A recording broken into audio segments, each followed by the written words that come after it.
차별에 대해서 얘기했는데 사실은 계속 이어져서 오늘 13절까지 거기에 대해서 얘기하고 있는 내용입니다. 차별. 차별은 하나님 앞에 죄입니다. 죄라고 하는 것을 분명히 규정하고 있기 때문에 우리가 이 최고의 법인 이 하나님 말씀 사랑이라고 하는 법 이거를 지키는 것이 얼마만큼 중요한가 하는 것을 우리가 잊어서는 안 됩니다. 그래서 오늘 이 말씀을 통해서 우리가 하나님께서 원하는 삶이 뭔지 그 삶의 자리로 우리가 한 걸음 더 내디딜 수 있는 여러분 되시길 주의 이름으로 축원합니다. 여기 8절에 보시면 너희가 만일 성경에 기록한 대로 내 이웃 사랑하기를 내 몸과 같이 하라 하신 최고의 법을 지키면 잘하는 것이거니와 여기 최고의 법 이렇게 되어 있는데 최고의라고 하는 이 단어가 바실레이아 이 왕국이라고 하는 단어와 관계가 되어 있는 단어입니다. 바실리콘, 바실리코스 이렇게 되어 있습니다. 왕에게 속한 이란 뜻이에요. 왕의 법이란 겁니다. 최고의 법은 뭡니까? 예수님이 이 땅에 오셔서 주신 율법과 선지자의 강령, 하나님 사랑하고 이웃 사랑하라는 계명이에요. 이 계명이 구원받은 성도들이 이 땅에서 행해야 될 가장 중요한 삶이라고 하는 것을 말씀하고 있습니다. 그래서 여기 5절부터 쭉 보시면 가난한 자의 하나님을 누가 택하셨습니까? 하나님이 택하셨어요. 그래서 내 사랑하는 형제들아 들을지어다.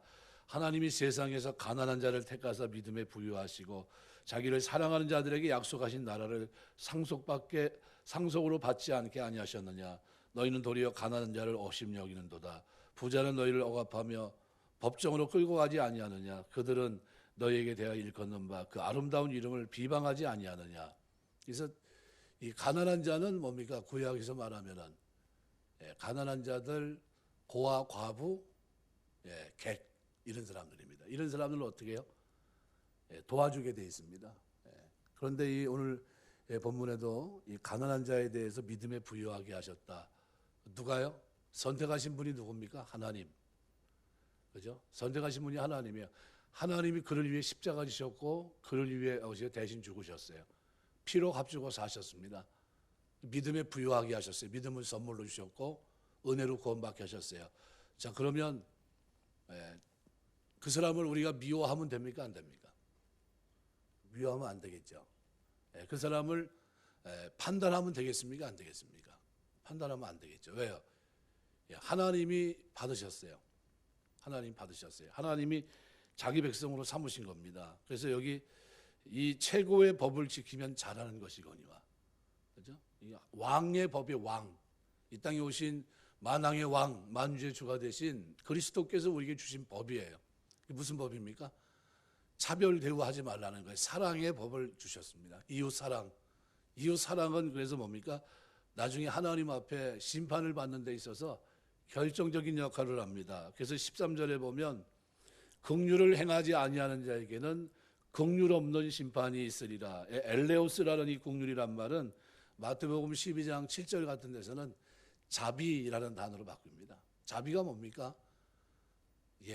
말 그대로 어려움에 처한 사람들에게 그냥 베풀어 주는 은혜예요. 누가복음 10장에 보면 강도 만난 사람이 있었는데 그 사람을 지나가는 사마리아 사람이 어떻게 합니까? 그 사람을 돌보아줘요. 실컷 두들겨 맞아서 상처난 데는 어떻게 해요? 기름을 부어줬고 치료해줬고 요즘으로 말하면 붕대 싸매주고 119 불러서 119 태워서 어떻게 보내주고 그 다음에 어떻게 해요? 그 사람이 만약에 집안에 아무도 없고 연락하라면 내가 보증 서겠습니다. 내가 그 사람의 들어가는 비용은 다 되겠습니다. 이런 거예요. 이게 뭡니까? 자비라는 거예요. 자비. 그래서 어떤 목사님이 이걸 대하면서 마을에서 이런 일이 있었답니다. 마을에서 한 사람이 돌아가셨는데 장례를 치러야 되는데 아무도 관심이 없어요. 왜요? 우리와 관계된 사람이 아니니까. 근데 그걸 교회가 알게 됐어요. 누가 장례 치렀는지 아세요? 교회가 치렀어요. 왜요? 우리와 하는 게 상관이 없는데 자비를 베푼다는 의미에서 교회가 했어요. 교회가. 그래서 경찰서에 연락을 해서 저희 교회가 그분 장례를 치르겠습니다.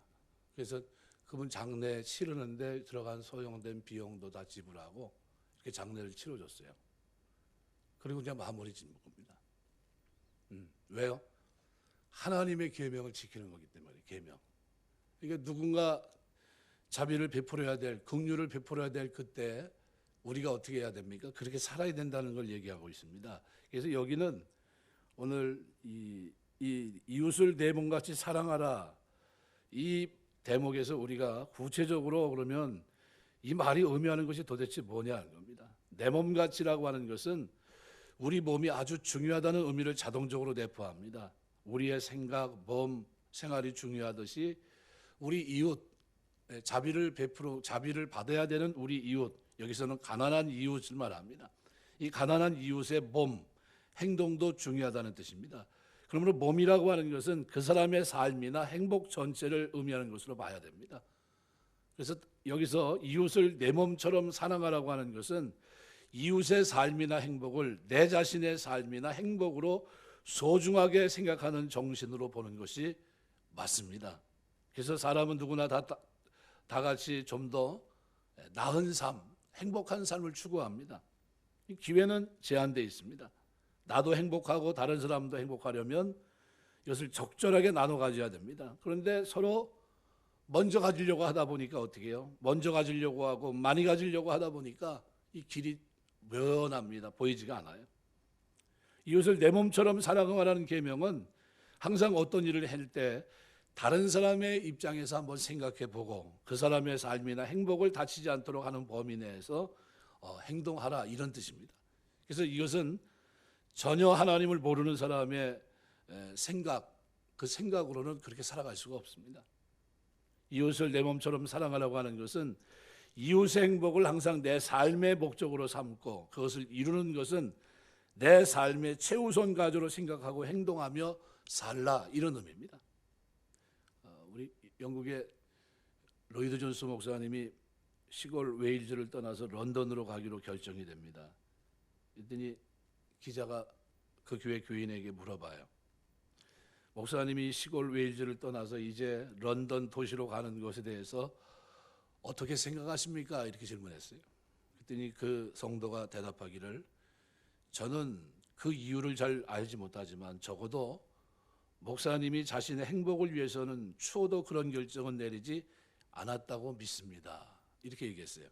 그리고 목사님을 보내는 교인의 신뢰를 이 사람이 그 말로서 잘 표현해 줬습니다.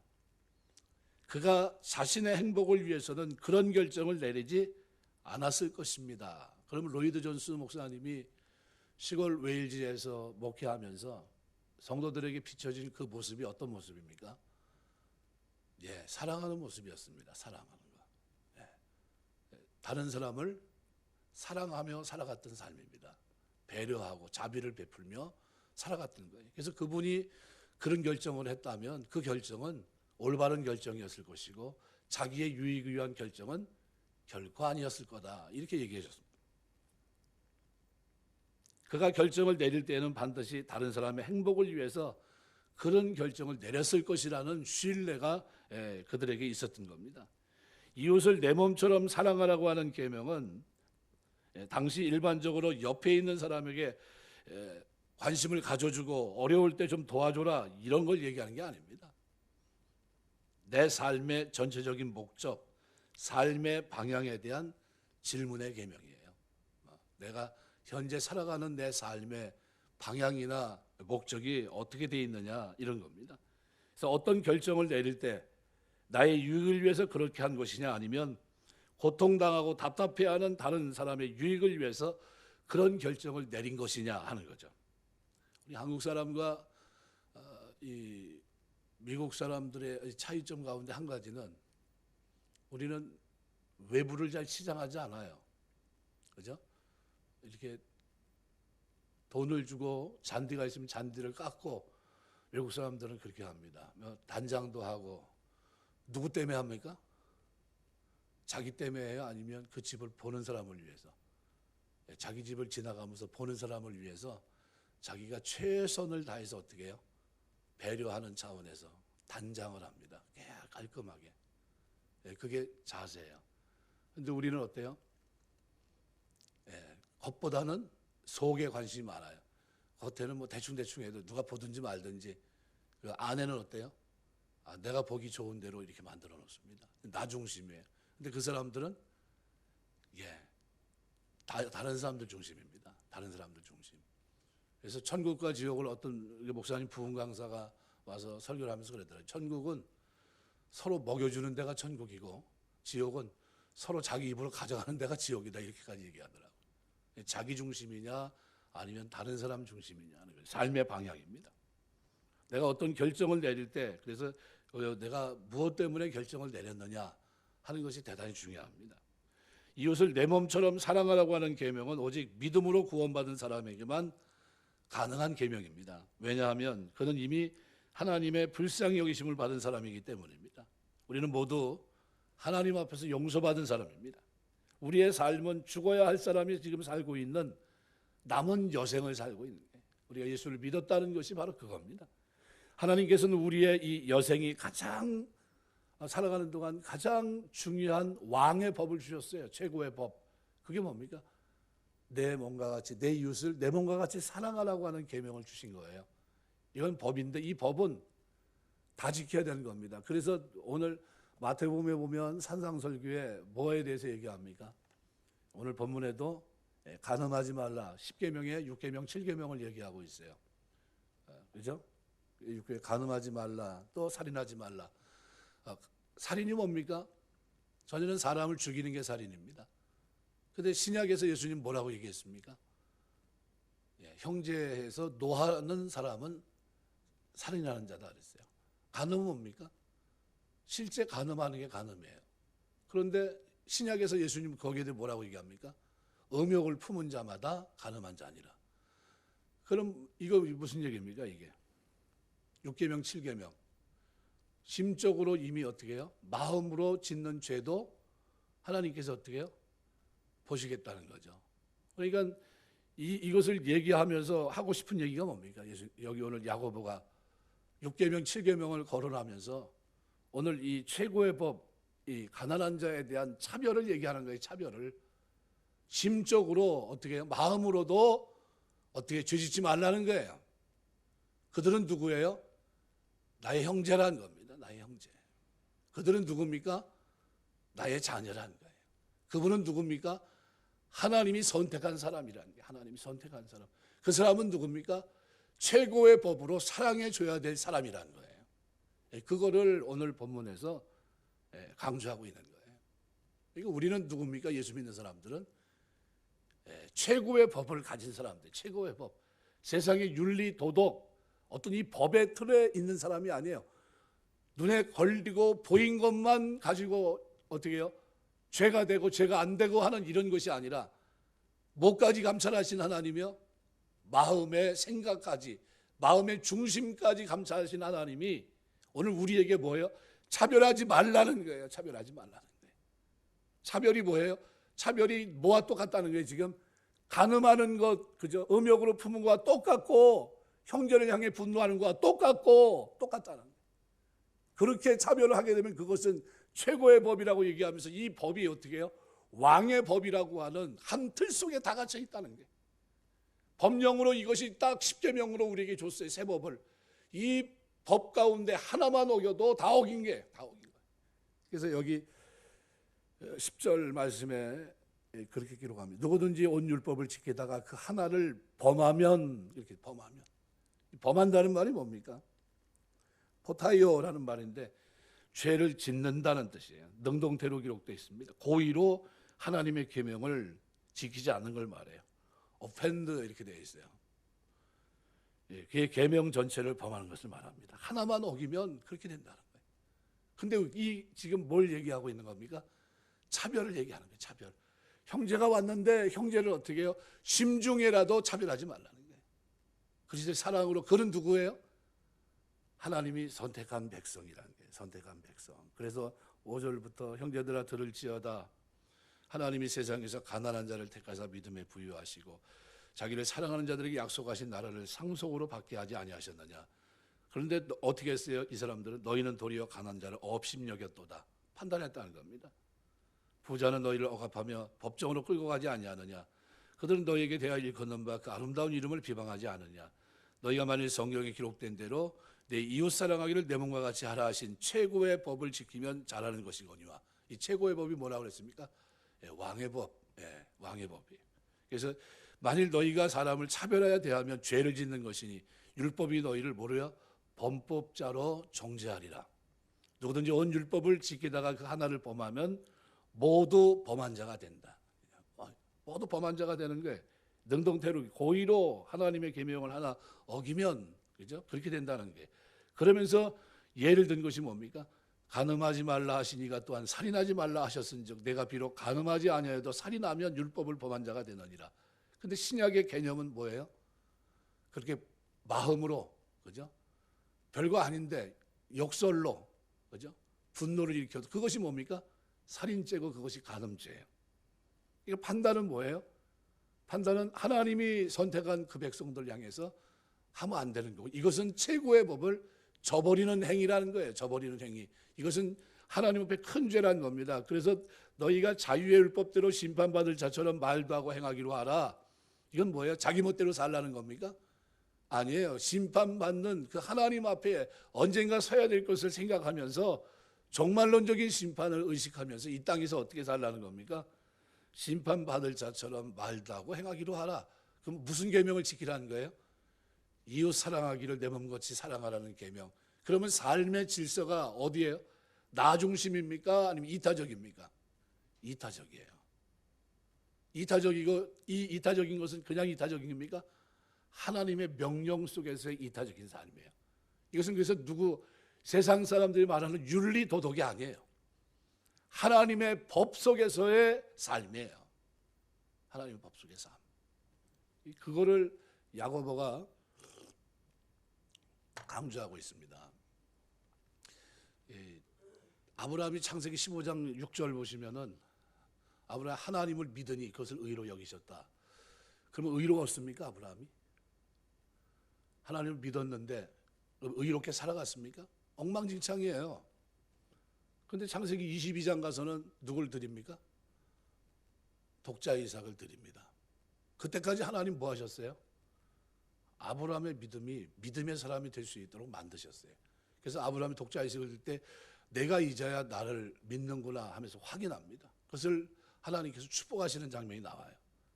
이게 무슨 말이냐면 우리가 신앙생활하면 우리가 처음서부터 하나님 뜻대로 살아갈 수 있습니까? 불가능해요. 하나님을 믿고 출발했어도 그런데 그 과정에는 많은 시행착오가 있어요. 하나님을 신뢰하지도 못하고 믿지도 못하고 그죠? 그랬던 그가 나중에 독자 이삭을 드릴 때는 어떻게 합니까? 데리고 가요. 그 종을 데리고 갑니다. 그리고 종을 밑에다 놓으면서 뭐라고 얘기합니까? 내가 올라가서 하나님 앞에 번제를 드리고 그다음 뭐라고요? 우리가 돌아올 것이다 얘기합니다. 우리가. 성경을 자세히 보세요. 우리가예요. 우리가. 이게 무슨 얘기입니까? 지금 번제를 드리고 지금 드리러 올라간 사람 누구예요? 아버지와 아들 둘이 아브라함과 이삭 둘이 올라갔어요. 올라가는데 그 종에게 뭐라고 얘기합니까? 너는 여기 있으라 그래요. 그리고 그런 다음에 우리가 돌아온다 그래요. 우리가. 그럼 그때 그 아브라함의 믿음은 어떤 믿음이에요? 영원히 묻어놓고 오는 믿음이에요? 아니면 살리실 줄 믿는 믿음입니까? 살리실 줄 믿는 믿음이에요. 그때까지 하나님이 어떻게 만드신 거예요? 의의 백성이 의의 길을 갈 수 있도록 만드신 거예요. 하나님을 믿고 이제는 하나님의 축복을 받을 만한 사람이 되게끔 하나님 만드신 거예요. 그게 중요합니다. 우리가 처음 예수를 믿을 때는 어때요? 아무것도 몰라요. 그런데 하나님이 우리를 어떻게 만들어요? 그렇게 하나님을 확신할 수 있고 그죠? 돌아올 수 있도록 그 믿음을 가질 수 있도록 하나님 우리를 만드시는 거예요. 누가 그렇게 하세요? 하나님. 근데 이 하나님이 이렇게 해서 선택한 하나님의 백성들을 하나님이 어떻게 해요? 우리가 눈으로 이렇게 보면서 저 사람은 하나님 백성 같고 그러니까 행실이 저러니까 이렇고 저 사람은 하나님 행실이 저러니까 하나님 백성 같지 않고 외모를 보고서 판단할 때 하나님이 그것은 어떻게 해요? 올바르지 못하다는 거예요. 그러니까 심적으로도 그렇게 하지 말라는 거예요. 심적으로 마음으로도 그런 죄를 짓지 말라는 거예요. 살인이나 간음 이걸 얘기하면서 그걸 빗대어서 야고보가 얘기한 거예요. 차별을 할 때 마음으로도 차별하지 말라는 거예요. 가난한 자를 누가 받으셨어요? 믿음에 부유하게 누가 하셨어요? 하나님이 하셨다는 겁니다. 아브라함을 불러서 믿음에 부유하게 하시고 그를 믿음의 조상으로 세운 하나님이 그렇게 하셨어요. 마찬가지로 하나님이 우리에게 이 땅에 사는 동안 최고의 법을 주시면서 우리가 이 땅에 살면서 어떻게 살기 원하십니까? 차별하지 않고 사는 것. 이것이 믿음이라는 거예요. 그래서 이 얘기를 하면서 이제 2장으로 넘어가면서 2장 중간 넘어가면서 나중에 이제 무슨 얘기를 하냐 하면 우리가 2장을 이해할 때 꼭 잊지 말아야 될 것은 뭐냐 하면 왜 이런 얘기가 왜 나왔냐 하는 거죠. 왜? 이유는 히브리인들이 믿는 믿음과 그리스인 헬라 문화권 속에 있던 사람들이 믿음의 영역이 틀립니다. 히브리인들이 믿는 믿음은 그 사람을 믿는다는 것은 그 사람을 따라가는 걸 말해요. 제자가 되는 걸 말합니다. 쫓아가서 생활하고 배우고 하면서 어떻게 해요? 완전히 그 사람의 사상을 나의 사상으로 그리고 그걸 가지고 살아가는 것을 뭐라고 얘기합니까? 그걸 믿는다라고 표현해요. 히브리인들은. 그리스인은 없을까요? 그리스인. 헬라 문화권 속에서는 그게 아니에요. 그리스인들이 말하는 믿음은 동의하는 데까지 동의. 철학은 어디까지입니까? 수긍해요. 아 그래 그게 맞겠다. 그런데 쫓아갈 이유는 없어요. 그대로 살아갈 책임도 나에게 없어요. 이게 헬라 문화권 속에서는 그 문화권 속에 있던 사람들이 교회 울타리 속에 딱 들어왔어요. 구원은 받은 것 같은데 그런데 못해. 예수님이 원하는 그 삶의 순종의 말씀 앞에 순종하는 삶의 구조로 나가질 않아요. 구원 받았으면 됐지. 왜 내가 왜 자비를 베풀어야 돼? 왜 사랑을 행해야 돼? 이것이 구원과 무슨 상관이 있어? 이렇게 생각하는 겁니다. 그런데 야고보는 뭐라고 얘기합니까? 천만에 그게 아니야. 너에게 진짜 믿음이 있다면 그 믿음은 뭐래요? 순종하는 행위로 나타나야 돼. 그거는 예수님이 받으셨기 때문에 하나님이 받으신 그 가난한 자들, 하나님이 선택한 저들을 사랑으로 대우해야 돼. 너희가 만약 사람을 차별 대우하면 그것은 믿음이 아니야. 그건 구원받은 게 아니야. 이 얘기를 하고 있는 겁니다. 그러니까 그 문제를 2장에서 쭉 다루고 있어요.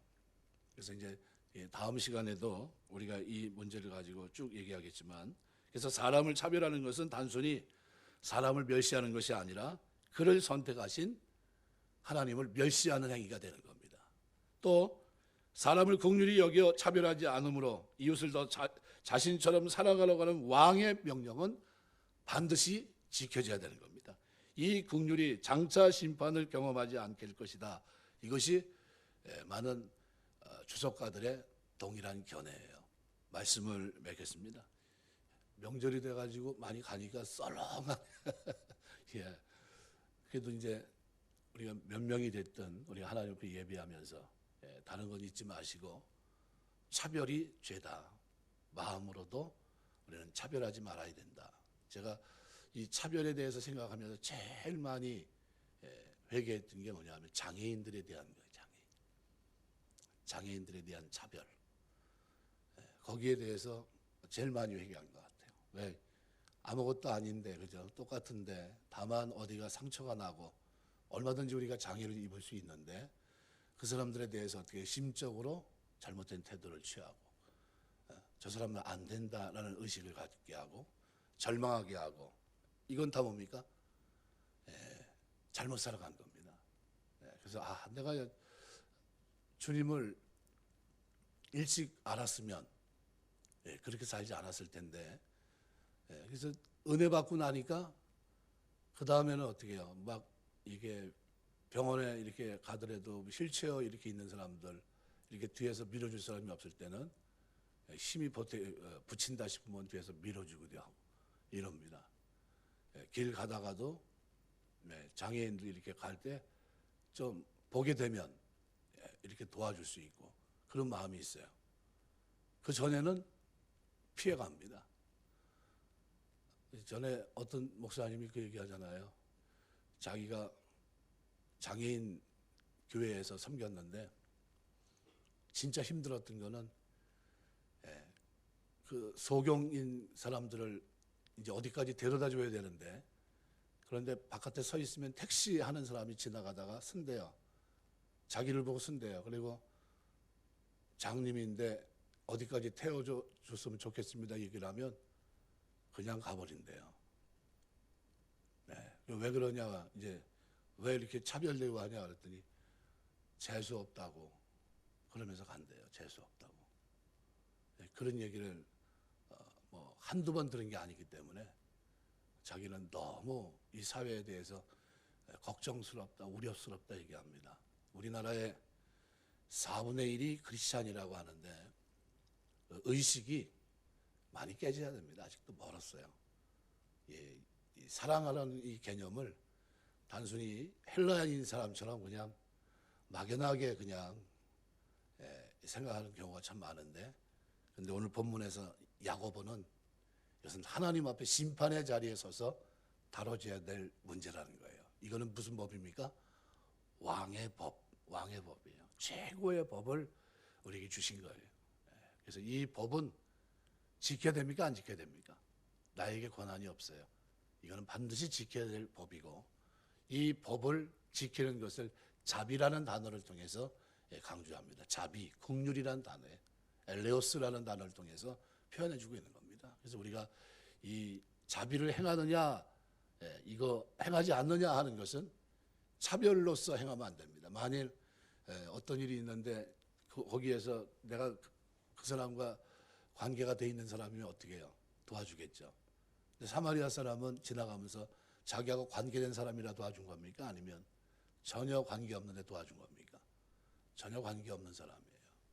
우리가 다 도와줄 수는 없어도 우리 인생 길목에서 뜻하지 않게 이렇게 어려움에 처한 사람들이 있다면 그때는 어떻게 해요? 그리스도의 사랑으로 자비를 행하는 겁니다. 이것 가지고 주님 앞에 서야 돼요. 마태복음 25장의 심판도 여전히 뭡니까? 우리의 중심에 그리스도의 사랑이 있어야 된다는 것을 분명히 말씀합니다. 그래서 신약은 공이 계속해서 사랑을 강조합니다. 사랑. 그래서 우리가 하나님 섬기면서 사는 동안 저와 여러분의 삶 속에 바로 이 최고의 법이 살아있는 법으로 행동하는 신앙의 양심으로, 자비의 모습으로 여러분의 삶에 자리 잡게 되시길 주의 이름으로 축원합니다. 기도하겠습니다.